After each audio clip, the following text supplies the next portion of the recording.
Hare Krishna! Meu nome é Bhagavan Das e é um prazer inenarrável poder gravar mais esse vídeo com você. Hoje nós vamos falar sobre palavras sânscritas que vemos por aí. Então, um vídeo de curiosidade. Nós temos a língua sânscrita, é bem importante para os seguidores de Krishna, para os praticantes de yoga, para todo mundo que tem aí alguma conexão com a parte sagrada da Índia, porque os livros mais antigos, os livros canônicos, são escritos em sânscrito. Seja Yoga Sutra, Bhagavad Gita, Srimad Bhagavatam, eles têm a língua sânscrita como base. Nesse vídeo a gente vai ver curiosidades sobre as palavras sânscritas que entraram no cotidiano do brasileiro. O brasileiro usa algumas palavras em sânscrito no seu dia a dia, e a brincadeira que a gente quer fazer é ver o quão parecidas essas palavras são com a sua origem. A diferença entre o uso cotidiano delas no Brasil e o seu valor etimológico, o seu valor original que aparece nas escrituras. Vamos fazer essa brincadeira nesse vídeo, vamos ver. A primeira palavra aí que a gente encontra na boca do povo é Avatar. Avatar ficou bem popular também pelo filme, né? O filme Avatar, ele se tornou a maior bilheteria do mundo, de todos os tempos. Isso é meio controverso, alguns dizem que não é pela qualidade do filme, mas porque ele introduziu 3D nos cinemas, então as pessoas estavam interessadas em ver essa nova tecnologia. E também porque ele fez a artimanha de entrar em cartaz várias vezes, né? Não só no lançamento. Ele entrou em cartaz depois dos Vingadores Ultimato para conseguir mais bilheteria. Polêmicas à parte. É o filme com a maior bilheteria de todos os tempos, por qualquer motivo que seja. Então ele com certeza ajudou a popularizar a palavra avatar. Como a gente usa a palavra avatar no dia a dia? Avatar é um termo muito comum na internet, que é quando você tem a sua figurinha que desce, né, dentro do mundo da internet. Então eu tenho aqui minha aparência, né, o cabelo curto, pele, sei lá, parda clara, sei lá qual é a minha cor. E aí quando eu crio um avatar meu na internet, é um bonequinho meu que vai ter essas mesmas características. Vai ter a minha cor de pele, vai ter o meu penteado, vou colocar nele um óculos parecido. Então ele é a minha manifestação dentro de um outro lugar. Eu me insiro ali com uma cópia minha ou com algo similar a mim ali dentro. E a origem da palavra avatar? Será que tem semelhança com isso? A palavra avatar significa literalmente aquele que desce. Então o avatar, ele se opõe às almas caídas. Por exemplo, qual é a diferença entre descer e cair, né? Avatar significa aquele que desce, e tem também o conceito de patita, né? Pessoas que caem nesse mundo material. Então o avatar é alguém que estava em um lugar elevado e desceu para o mundo material. As almas também, as almas caídas também, elas estavam em um lugar elevado e caíram no planeta Terra. Então o elemento comum é esse movimento de cima para baixo, né? Agora a diferença entre descer e cair é que quando você desce, você chega embaixo igual você era lá em cima. Então essa é a característica do avatar. Ele entra nesse mundo sem perder a consciência que ele tinha do mundo de onde ele está vindo. Então, por exemplo, Krishna, ele era, no mundo espiritual, ele era compassivo, ele era completamente liberto, ele era libertador dos outros. E aí quando ele vem nesse mundo, ele desce a esse mundo, Avatar, e como ele é aqui? Exatamente a mesma pessoa, como ele era lá em cima. Ele desce aqui, ele é compassivo, ele é liberto, ele é libertador, ele é consciente de quem ele tem conhecimento perfeito, sem nenhuma mudança. Essa é a característica do Avatar. Já as almas, quando caem de esferas superiores, elas perdem a consciência, elas esquecem quem elas são, elas ficam presas pelas leis desse mundo. Então essa é a diferença entre descer e cair. Então o conceito original de avatar é esse conceito de sair de um lugar, entrar em outro, preservando as suas qualidades originais, como ser consciente de Deus ou ser a própria divindade, né? Então aí a gente vê uma diferença, né, do termo avatar da internet. O avatar da internet, quando você entra como uma figura das redes sociais, ou quando você entra num programa de computador como o metaverso, aquele que entrou ali, ele se parece com você, mas é diferente de você, né? Então é suficientemente parecido, né? Porque há uma descida, né? Você faz o seu download ali dentro. É suficientemente parecido com a palavra original avatar, para ter sido cunhada aí com esse uso. mas também é um pouco diferente pelo fato de quem estava fora e quem está dentro ser diferente. Outra palavra sânscrita muito popular no cotidiano, a gente vê as pessoas usando, é a palavra karma. Geralmente karma é associado a algo ruim que você tem que tolerar sem ter muita alternativa a isso. Então, por exemplo, quando você tem um marido que você considera muito chato, você pode dizer para suas amigas assim, para sua manicure, falar: "Ah, esse meu marido é o meu karma". Então existe essa conotação. Karma é algo que você tem que enfrentar, que vem através do destino, algo meio... você não pode fugir dele e é algo ruim, pejorativo. Isso é um pouco diferente da concepção original da palavra karma. A palavra karma, ela significa simplesmente ação ou resultado das ações. Então aí já tem uma diferença, pode ser a ação ou o resultado da ação. Às vezes o resultado da ação é chamado de karma pala, o fruto do karma, o fruto da ação. E karma designa mais a ação em si, que vai produzir um fruto, né? E karma também, no termo original, ele é neutro em termos de bom ou ruim. Se você tiver um ótimo marido, pela acepção original do termo karma, você poderia dizer que ele é seu karma também. Ah, meu marido é maravilhoso, ele me ajuda em tudo, ele é compreensivo, ele é bonito, ele é meu karma. Estaria certo, porque o karma vai determinar o que você recebe de acordo com suas ações passadas. Então, ações passadas negativas vão te dar um karma, né, um destino de austeridade, de desafios, de coisas que vão tentar desenvolver virtudes em você através de sofrimento. Já as boas ações que você faz, como ter cuidado de pessoas, vão gerar para você um marido cuidador. E ele também é seu karma, ele também é o fruto do seu trabalho, só que o fruto do seu trabalho bom. E também essa ideia de karma como algo assim inescapável também não procede. Você pode modificar os frutos do seu trabalho nessa vida se dedicando inteiramente a Deus. Se você adota métodos chamados de métodos de expiação, como modificar seu caráter, se arrepender e adorar a Deus, isso pode mudar o seu karma, tanto bom quanto ruim. Você pode, por exemplo, não precisar mais de uma recompensa boa, porque tudo que é bom também traz problemas junto. Por exemplo, ter um bom marido pode gerar em você, por exemplo, medo de perda, insegurança, ciúmes. Então, na verdade, tudo o bom e mal nesse mundo, eles são muito relativos. Então, quando uma pessoa se ilumina e se dedica inteiramente a Deus, Deus talvez tire dela o karma ruim, coisas que ela teria que sofrer, e talvez também tire dela karma bom, que poderia ser um inebriamento para ela, que não é completamente bom, e colocá-la num caminho novo, alheio a karma bom e karma ruim, mas um caminho traçado simplesmente por arranjos de Deus. Deus agora, você se entregou a Ele, você deixou que Ele cuide da sua vida, e Ele vai moldar a sua vida não mais com as reações do seu trabalho anterior, mas de acordo com o que Ele achar bom, com a completa liberdade que você deu para Ele trabalhar, né? Então é pouco diferente aí a palavra original karma e karma do uso cotidiano nesses três elementos.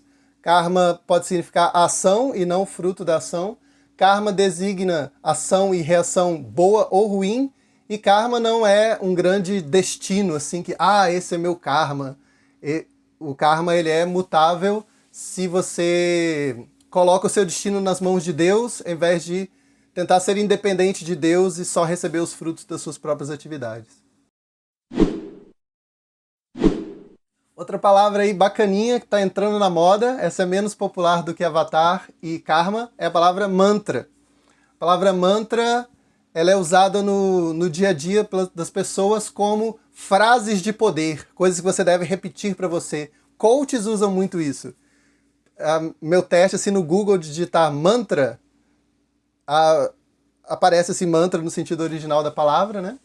Mas quando sai do escopo original da palavra, geralmente está em grupos de coach, do tipo 10 mantras para a prosperidade. 10 mantras para a prosperidade significam 10 frases que você deve repetir para você todos os dias, do tipo, eu sou capaz. Então isso seria um mantra para a prosperidade.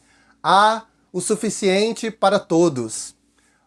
Enriquecer não é pecado. Então são Esses seriam 3 mantras para o enriquecimento, para um novo mindset quântico para o enriquecimento.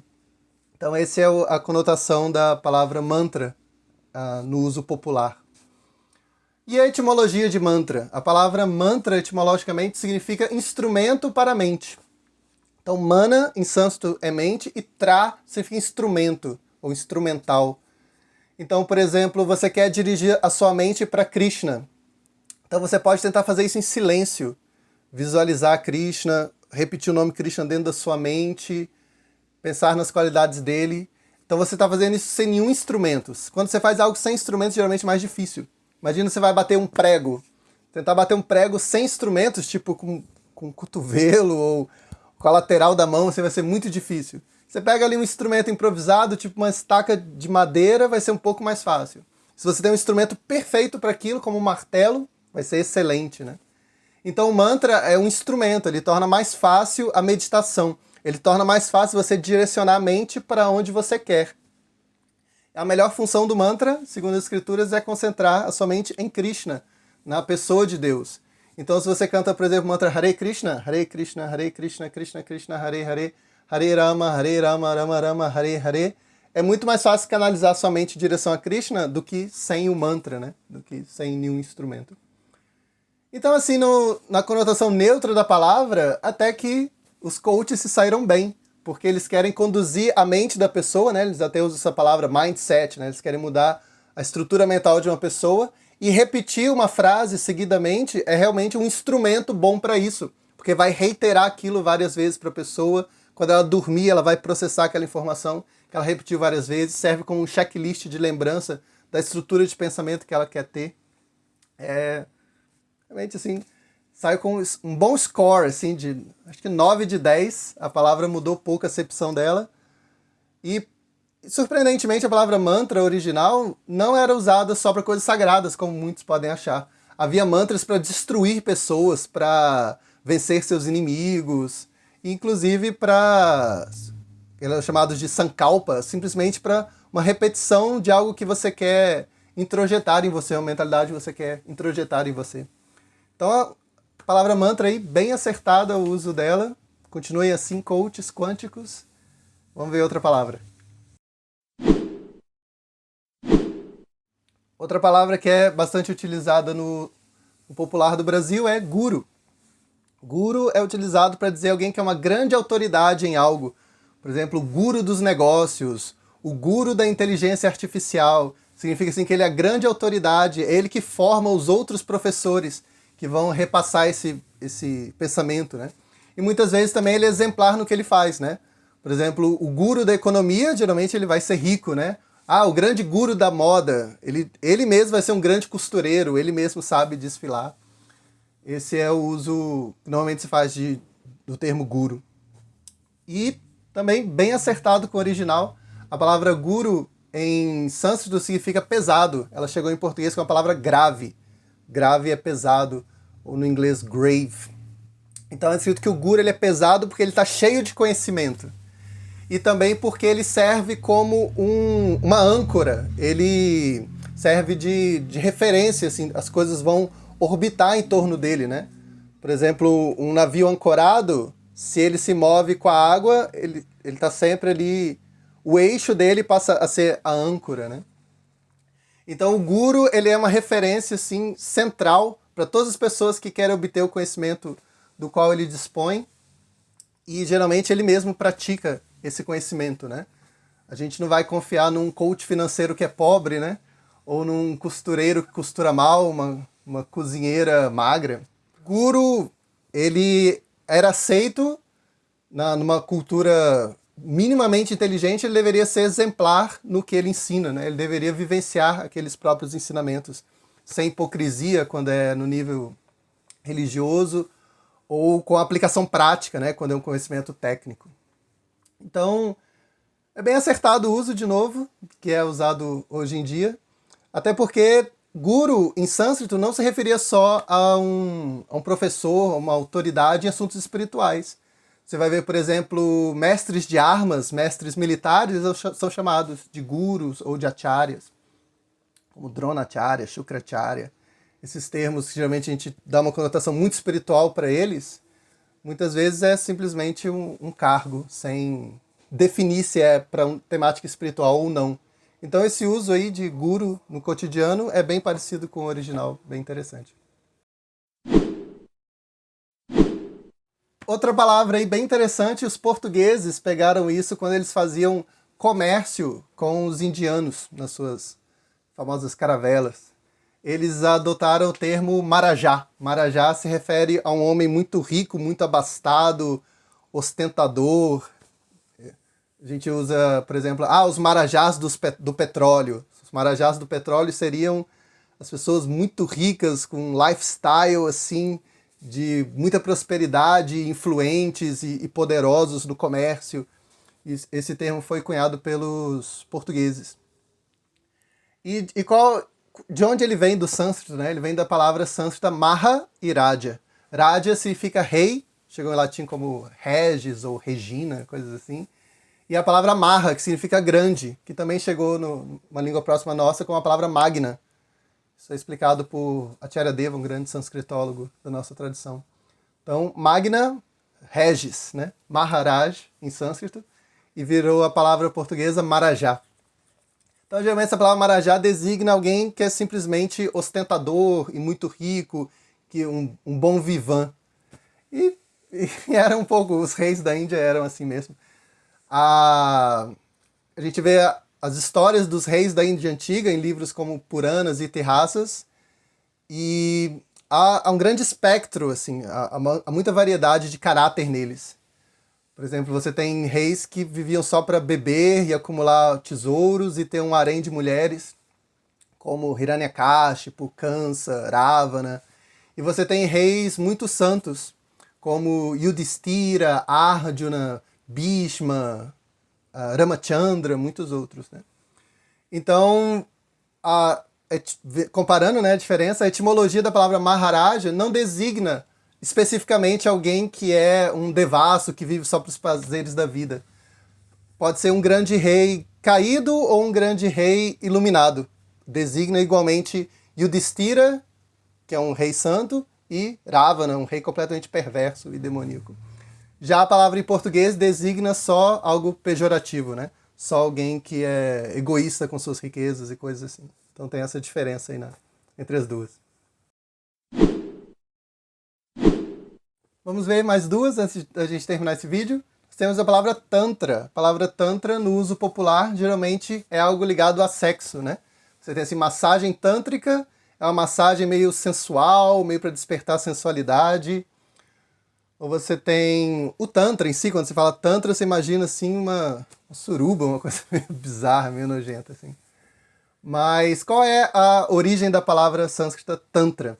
A palavra Tam significa escuridão, vem de tamas, que significa algo que é negado, algo que é um tabu. E Tra, você já sabe, significa instrumento, né? Então o Tantra é um instrumental para lidar com coisas que são tabus. Ou a palavra tam pode significar também expandir, né? E Tra significa libertar. Então Tantra significaria libertar e expandir a sua percepção de que o divino também está na parte que você acha que é um tabu, que não deveria participar do divino. Então, se você vê os livros originais do Tantra, como Gautamiya Tantra e Narada Pancharatra, que são livros que os devotos de Krishna seguem em relação a Tantra, eles tentam mostrar que a parte que você nega que é divina também pode ser divina se ela for tratada com um ritual apropriado. Então, por exemplo, nessa cultura, onde aparece o Gautamiya Tantra e o Narada Pancharatra, tinha-se uma ideia de que quanto mais abstrato, mais sutil, mais divino. Então, por exemplo, o som é considerado muito divino porque ele é muito sutil. Então o mantra Om, a recitação dos mantras, tudo isso que é sutil, leve, sonoro, é considerado um bom veículo para se conectar com Deus. Já o que é denso, como comida, pedras, coisas sólidas, isso é muito grosseiro. Então vamos fazer jejum e vamos nos concentrar no som que é sutil. Aí o que o Narada Pancharatra vai dizer? Não, isso também é sagrado.